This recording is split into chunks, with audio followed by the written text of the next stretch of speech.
Welcome to the Great Detectives of Old Time Radio from Boise, Idaho. This is your host, Adam Graham. If you have a comment, email it to me, box13@greatdetectives.net. Follow us on Twitter at Radio Detectives.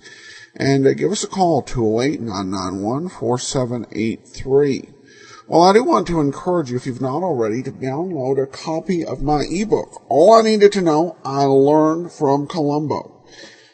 We take a look at 7 great detectives from literature, radio, and television, and we see what lessons can be drawn from life lessons can be drawn from their career. There are 12 life lessons for the 7 detectives, which include Sherlock Holmes, Monk, and include things such as time management lessons from Nero Wolfe, and information management from Sherlock Holmes. And it is available for your Kindle. Also is available for the iPad and the Nook in those stores, and can be purchased at smashwords.com. All right. Well, it's interesting to note that we just coincidentally had 2 Halloween episodes follow one another here, because Let George Do It was from October 29th, and this episode is from October 31st of 1948, so a little bit more of a spooky story. Here now is The Uddington Witch. This is WOR, New York. 7 o'clock by Longines, the world's most honored watch. Product of the Longines Whitnor Watch Company.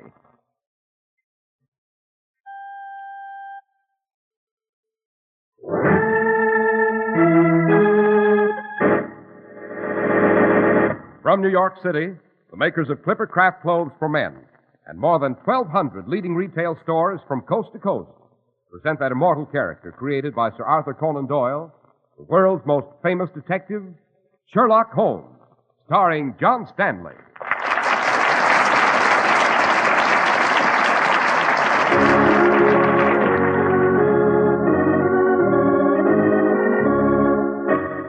This week's story, The Adventure of the Uddington Witch.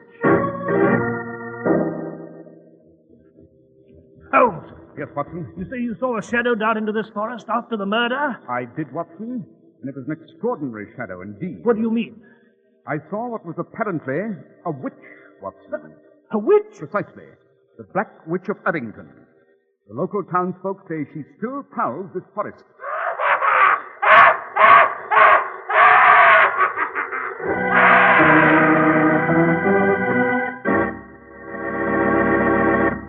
Well, good evening, Dr. Watson. Good evening, Mr. Harris. And what adventure are you working on tonight, Doctor? One of the strangest and weirdest in my memoirs. Holmes and I always referred to it as The Adventure of the Uddington Witch. The Adventure of the Uddington Witch. Sounds like something to raise the gooseflesh, Doctor. Indeed it is, Mr. Harris. But first, Mr. Harris, I know you have something to say about Clippercraft clothes. Indeed I do. The day you wear your new Clippercraft suit for the first time, your friends are likely to wonder whether you came into an unexpected fortune. Your suit will fit as perfectly and feel as comfortable as if it were custom made. The rich-looking fabrics will give you long, dependable service. If your admiring friends wonder about your Clippercraft suit costing only $40 or $45, suggest that they drop into the independent store in your community that sells Clippercraft. This store is one of more than 1,200 of America's finest stores from coast to coast that combine their enormous purchasing power to keep your dollar from losing weight. That's why Clippercraft can offer you beautifully tailored worsted suits at an unbelievably low $45. Right now, your Clippercraft store can show you one in your favorite style and color. See his selection of topcoats and overcoats, too, and see for yourself how true it is that Clippercraft values can't be beat. Compare Clipper Craft with clothes selling for many dollars more.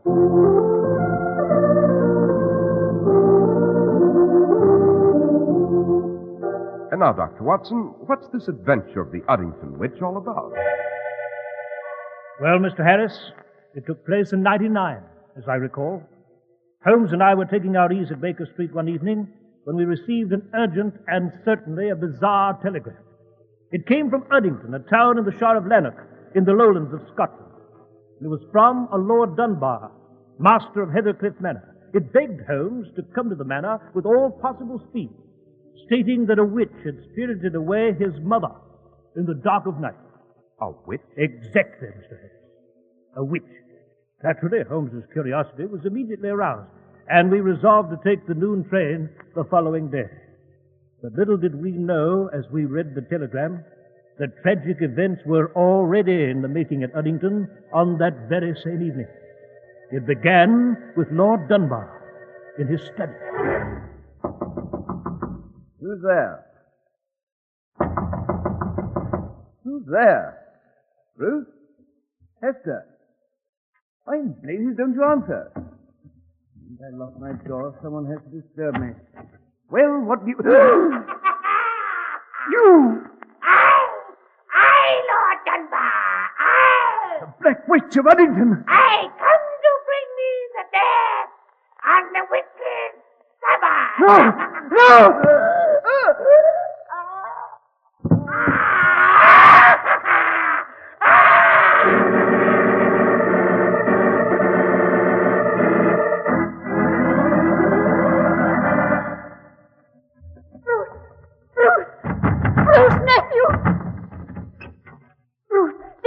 That scream?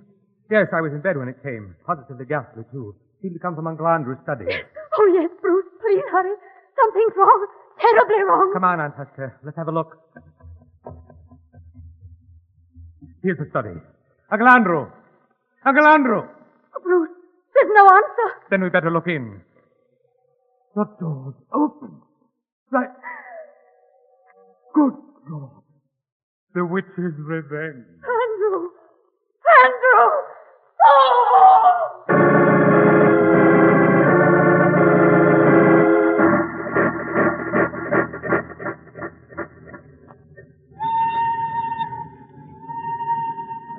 Oh, it's you, Holmes.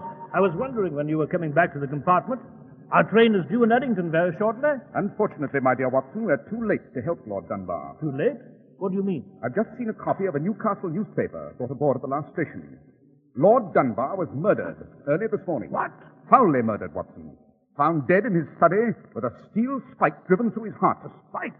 Good Lord. Does this method of murder suggest anything to you, Watson? Why, no, Holmes. I can't say it does. Then you're not up on your lore of demons and witches, my dear fellow. It so happens that the witches, as recently as 200 years ago, were believed to have tortured and stabbed their victims with pins, needles, and sometimes small spikes. Good heavens. It may also interest you to know, Watson, that the history of Lord Dunbar's antecedents gives this macabre affair a rather grim and yet fascinating twist. What do you mean? An ancestor of Lord Dunbar's in the late 17th century was one of witchdom's most mortal enemies. As Chief Justice of the highest court here in the Scottish lowlands, he hanged many a witch at Gallow Lee, or tied them to a stake on the sands until the tide came up to end their misery. Holmes, you're not suggesting that this is some kind of witch's revenge? I'm suggesting nothing, Watson, until I have a look at Heathercliff Manor and its remaining inhabitants.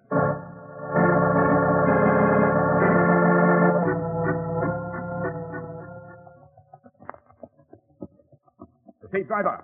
Aye, sir. When shall we arrive at Heathercliff Manor? If you look sharp yonder, you'll see the lights of the accursed house, just beyond that wood. You think it has some sort of curse then? Aye, as sure as my name is Angus Tavish. It's surely haunted by the Black Ones. You see that wood now? Yes. What about it, Tavish? 'Twas there that the Chief Justice, Lord William Dunbar, burned the famous witch, Isabella Whitburn. They say she stole a treasure chest of his and hid it somewhere in the woods. She was his cook, you see, and dealt in the black magic. It was there, among those trees, the witches meet for the Sabbath on Rumour's Day. Aye, but you'll never catch Angus Tavish taking the wood road, where the Black Witch of Uddington roams. I'm driving you the long way, around the moor. I can't say I blame him, Holmes. It's deuced dark in among those trees, I must say. Good Lord, what's that? It's a witch, the cursed witch. She's screaming and carrying on again. Tavish, quick, drive us through the wood road. No, sir. There's no a time. $5 in it for you if you do. I wouldn't take that road even if you gave me the treasure chest, the black witch fallen buried there. Come on, Watson. Let's get out of this carriage. Holmes, what on earth are you going to do? Quick, Watson, follow me. Run, man, run. As luck's with us, perhaps we can beard this witch in her den.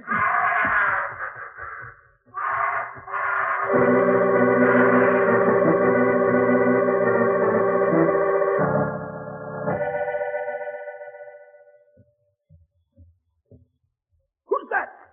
Who's there? Halt, do you hear? Watson! You fool. Oh, it's you, Holmes. Yes, and you almost winged me with that revolver of Oh, yours. my dear fellow, you know, dash it all, I'm sorry. The truth is, I'm in a terrible sweat. I've been running through this foul wood, expecting every shadow under every tree to leap to the attack. Heard any more of that screaming and cackling, Watson? Oh, that confounded witch must have retired for the night, Holmes.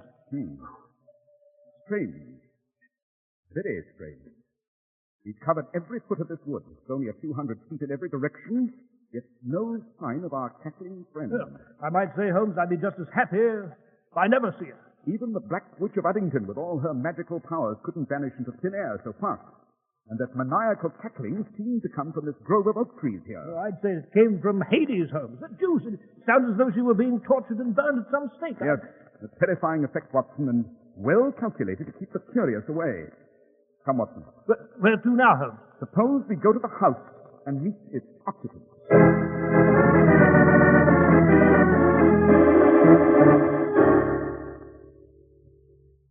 I take it you are Bruce Lennox, nephew to the deceased.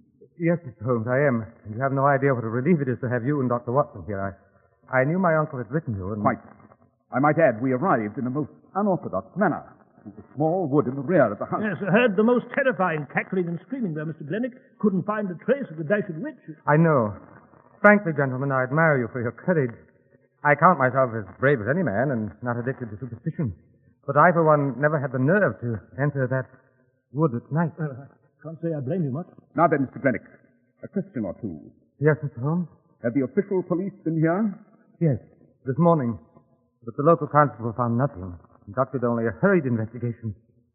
I am afraid he is as much frightened by the legend as anyone else. Perhaps, but at the moment I'm not interested in legends, but in facts. This chain of tragedy, I understand, began with the disappearance of your great aunt. Yes, Lord Dunbar's mother. She disappeared from her room a few nights ago, and we've heard nothing of her since. You think, then, that she was taken by this Black Witch of Uddington? I don't know, Mr. Holmes. She might have just wandered off. My great aunt Emily, well, she was, shall we say, somewhat eccentric. In what way, Mr. Glennick? Oh, she kept muttering to herself, living the past. Definitely unbalanced, Dr. Watson, but as far as I know, completely harmless. I see. Now then, are there any servants here at the manor? Only two. The rest have been frightened off. Who are these two? Cook and the gardener. And Lady Dunbar, where's she? I should like to talk to her. Oh, I'm sorry, Mr. Holmes, but I should not advise it now. Lady Dunbar is in her room, indisposed. The shop. Well, you understand. Quite. And now, Mr. Glennick, we should like to examine the body of your late uncle, Lord Dunbar.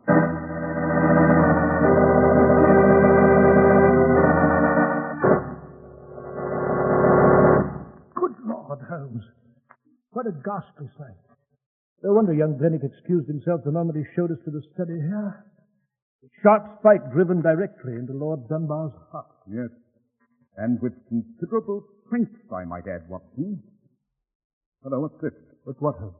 There seems to be some fresh soil on the lower part of this fatal spike. Fresh soil? Quite. And observe, Watson, the peculiar shape of this spike. Long and narrow. And the remnant of a bit of string attached to the spike head. Well, I can't say I consider all this significant, Holmes. You know, Oh. Come in. And Mary Whitburn, the cook. Yes? Mr. Glennick roused me from my bed to prepare a hot supper for you. You'll find it in the dining room when you've a mind to eat it. Thank you, Mary. We'll be along presently. As you wish, sir. Rather a peculiar coincidence, don't you think, Watson? You mean Holmes? I mean, this cook, Mary Whitburn, bears the same family name as the Isabella Whitburn, The Black Witch of Uddington. By Jove, Holmes, you're right. A remarkably ugly woman, too, with that mole on her cheek. Ah, yes, Watson, that mole on her cheek. Another peculiar coincidence. What do you mean? In the days when witchcraft was at its heyday, Watson, every witch bore what was called a witch's mark. And usually, it was a mole. Holmes, you mean this cook Mary Whitburn might be the It's Black... a bit too early to draw any conclusion as yet, my dear Watson. But come, let's have a look at the garden. The garden? What for? I should like to examine the flower bed.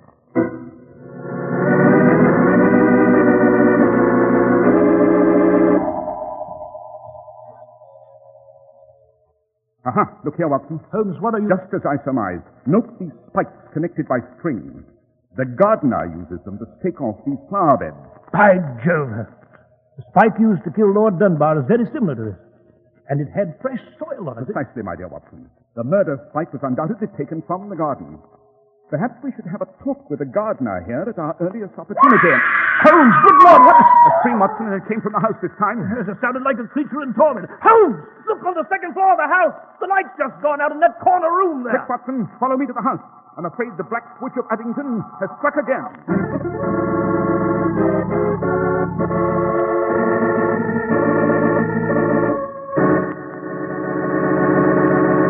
How come such expensive-looking suits cost only $40 and $45? Well, that's what you may ask when you see the new Clipper Craft suits, especially when you examine the careful tailoring details and run your fingers over the long-wearing fabrics. But it's no secret that the Clipper Craft plan makes these remarkable values possible.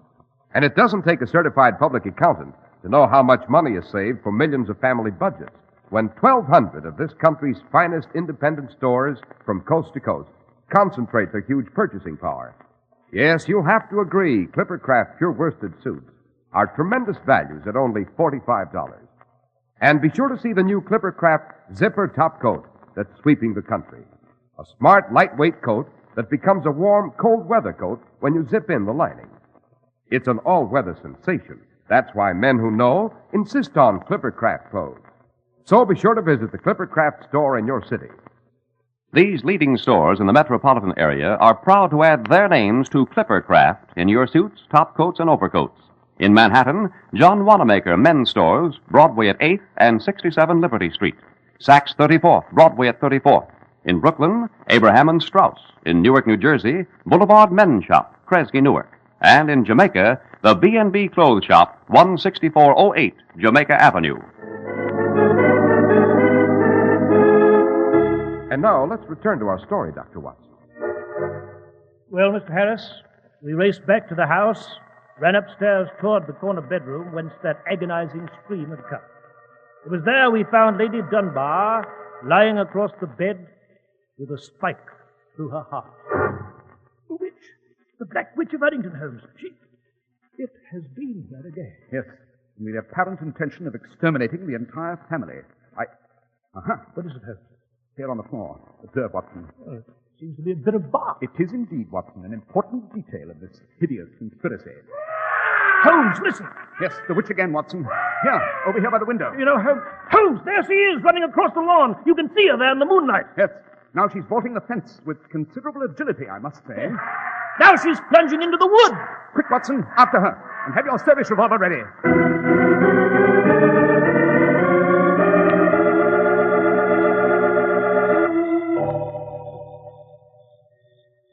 By Jove, I don't understand this. Watson, you don't understand what? Why, we followed that infernal creature into this grove of trees. We scoured every foot of it. And yet she's vanished again. Yes. Holmes, you're not even listening to me. What the deuce are you staring at? That large oak tree, Watson. A magnificent specimen, is it not? Note the huge trunk split toward its base. Obviously a dead tree struck by lightning many years ago. Oh, dash it, Holmes. I'm not interested in botany at this moment. My feet are soaked from the night dew on this blasted underbrush here. And furthermore, we've got some sort of black witch to contend with. Exactly, Watson. Suppose we drop in at the gardener's cottage on our way back to the manor. I trust you observed it was situated on the very edge of this wood.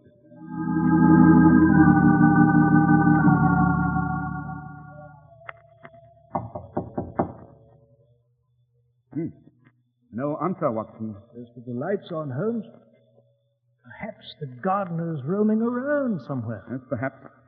Suppose we try the door. Yes. It's unlocked. Come up. Everything seems to be quite in order here, Holmes. Yes, quite. Someone's coming. Yes. And I fear we're in the rather embarrassing position of being intruders, Watson. What are you doing in my cottage? You are the gardener, I presume? Aye, I'm Macready, and I've no stomach for strangers coming into my house. Who be ye? My name is Holmes. Sherlock Holmes. This is Dr. Watson. We just found the light on. The door was unlocked, and so we... Aye, the cook told me you'd come on this witch's night. She's an accursed house, and you'd best be off when she come. We are grateful for your advice, Macready, but we are not ready to depart as yet. I presume you know that Lady Dunbar has been murdered. Aye, and the old lady, and her son, Lord Dunbar, before her. And the end is not yet, mark my... What is it, Mr. Holmes? Why do you stare at my coat so steady? I note that there's a small blood stain on your left sleeve, my dear Macready. Yes? I trust you can explain it to our mutual satisfaction? Why, yes. You see, Mr. Holmes, I killed a weasel. It was a week ago, I think. A bit of blood fell on my sleeve, no doubt. Oh, yes. No doubt. What? Oh, Holmes, it's Bruce Blennick. Sweetie, have you seen it? Oh, there you are, both of you. Mr. Holmes, my aunt, Lady Dunbar, she's been murdered by the witch, the Black Witch. Yes, Mr. Blennick, we're aware of that. You've just come from the house? Yes, I was awake in my sleep, heard a loud scream, and then Suppose we go back to the manor, Mr. Blennick, at once. Yes? Why? I should like to have a few words with your cook, Mary Whitburn.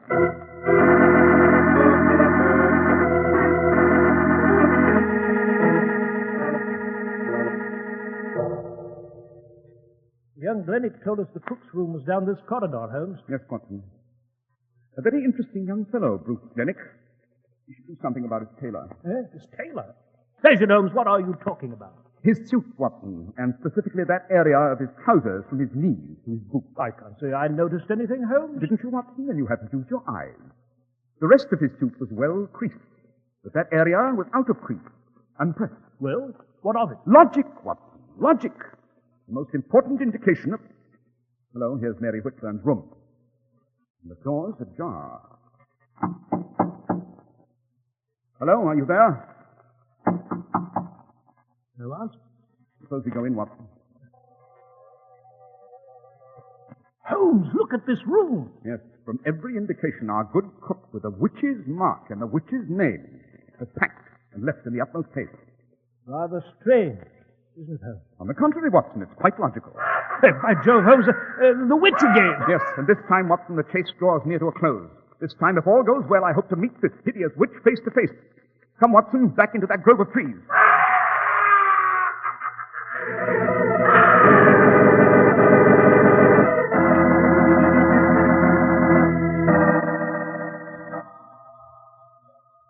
Holmes, that infernal cackling has stopped. It has indeed. But the moon has emerged, and we shall be able to see. Huh. Here we are. Here's that giant oak tree again, Watson, the one killed by lightning. What about it? The lightning split it at the trunk. Note this aperture here. I still don't see why you're so interested in this confounded oak tree. Patience, Watson, patience. I'm willing to wager this tree trunk is hollow. If you'll put your hand through the aperture and tell me... Oh, very well, Holmes, I'll do that. You know, but all this is rather silly. Holmes. What is it, Watson? I felt something. Well? Speak up, man. What? It's something cold. Soft. Like a human body? Yes. One side, Watson. Let me look into that trunk.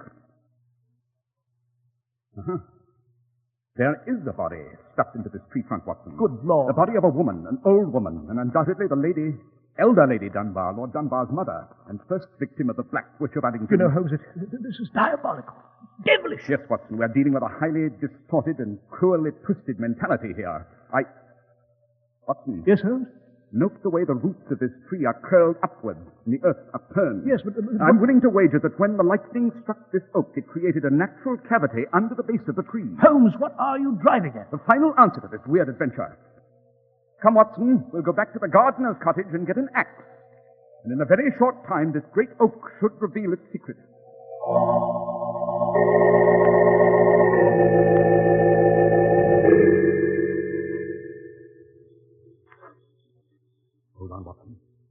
We'll stop here where we can observe that oak tree. Mr. Holmes, you said we were going after an axe. A subterfuge, my dear Watson, to deceive our quarry.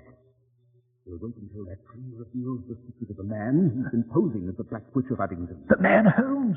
You mean the Black Witch is a he? Precisely, Watson. And to be even more explicit, I'm able to name the hideous murderer. Holmes, who is it? Quiet, Watson. Look at the aperture in that tree. By Jove, Holmes. It's a hand. Someone's crawling out from within the tree. Grab your revolver ready, Watson. Yes, I do. There he comes out of that tree. Holmes, it's Bruce Glennick. Halt, Glennick! Stop in your tracks! Come on, Watson! Holmes! He's still running! Fire away, Watson, and shoot to kill if necessary.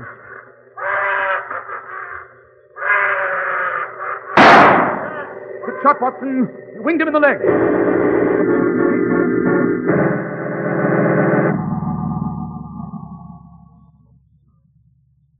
How is he, Watson? He's unconscious at the moment, Holmes. The pain, you know. But it's nothing serious, just a flesh wound. He'll come around in a minute. Holmes, how did you know that the witch was a man? Elementary, my dear Watson. It needed a man's strength to drive those fiendish murder spikes so deep. And it needed the agility of a young man to hurdle a 4-foot fence with skirts on, as we saw the witch do. Yes, but how did you know it was young Glennick here? Be no one else than Glennick. You remember he told us that he never entered this wood? That he was in bed at the time of Lady Dunbar's murder? Yes. Obviously he lied. The fact that the crease was missing in his trousers from the knee to his boots was proof of that. The only way he could have lost that crease was running through high brush soaked with night dew. And the only high brush in the area is among these trees. By Jove, Holmes, you're right. He couldn't have lost the crease up to his knees by merely running across a lawn. But how you knew the witch, young Glennick here, was using that hollow oak tree as a hideaway... Again, an elementary observation, Watson. We pursued the witch and lost him twice in a small area of trees. He couldn't have simply vanished among the trees. Therefore, he must have been inside one of them. The bit of bark we found in Lady Dunbar's room was oak. I see. And after that, it was merely a case of looking for a hollow oak tree large enough to... Exactly, Watson. This tree is unique in that respect. Furthermore, Bruce Glennick tried to divert suspicion to Macready, the gardener, by using the garden spikes as murder weapons. Yes, but that blood stain on Macready's sleeve... Quite legitimate, Watson. The stain was old and dry, and its dark red color indicated that it had been on his sleeve for some days. He no doubt did kill a weasel, as he said. And the cook, Mary Whitman? Merely a terrified servant with a name fairly common to this vicinity, and an unfortunate mole. I can't say I blame her for leaving post haste. Our friend Glennick is coming around. Yes, so he is. Holmes, why should young Glennick murder the members of his family, one by one? I think we may find the answer to that, my dear Watson, when we execute our original errand and chop down that accursed oak tree.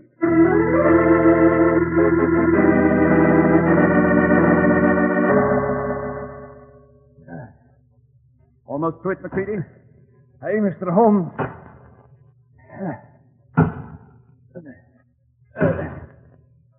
There she goes.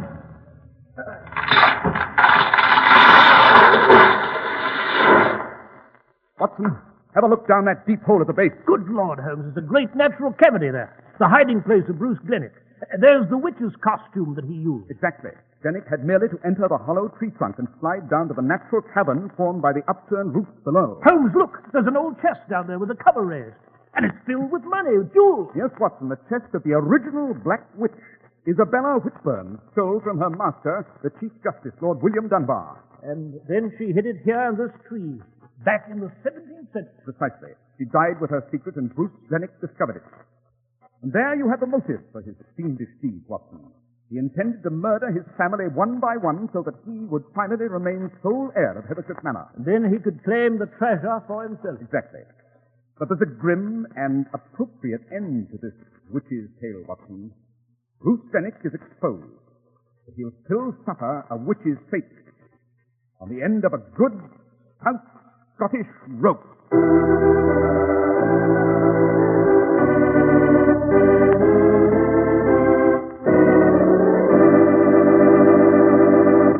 Well, Dr. Watson, that was an exciting adventure.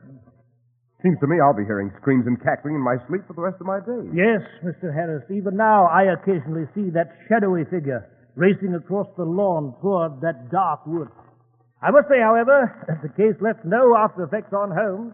He had the ready faculty of forgetting one adventure and plunging immediately into another. And what is next week's story, Dr. Watson? It's called The Logic of Murder, and it concerns an expert on evasions of the law and a grotesque new theory developed by a gentleman who had performed 6,000 autopsies. So, Dr. Watson, we'll be waiting eagerly to hear your adventure with Mr. Holmes about the logic of murder.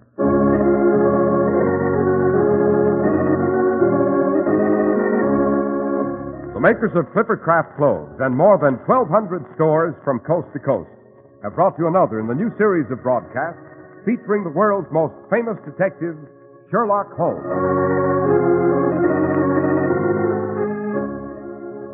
Our stories are based upon the character Sherlock Holmes, created by Sir Arthur Conan Doyle, and the program is produced and directed by Basil Lockridge. Sherlock Holmes is played by John Stanley, Dr. Watson by George Spelman. This week's story was written by Max Ehrlich, with special music by Albert Berman.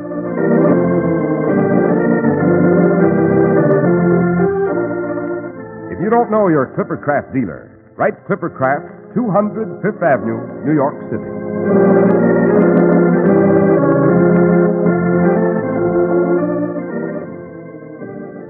Be sure to listen next week to Sherlock Holmes in The Logic of Murder.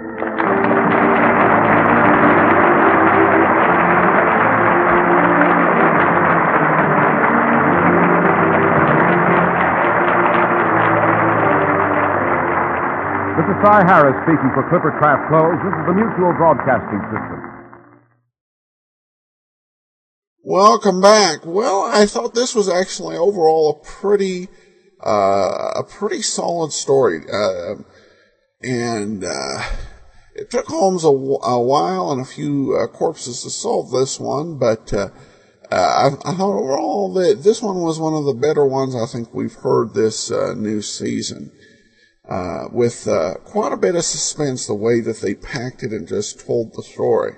All right, well, that'll actually do it for today. Join us back here tomorrow for yours truly, Johnny Dollar, and then next week we're going to enjoy another episode of Sherlock Holmes. In the meanwhile, send your comments to box13 at greatdetectives.net. Follow us on Twitter at Radio Detectives and give us a call, 208-991-4783. From Boise, Idaho, this is your host, Adam Graham, signing off.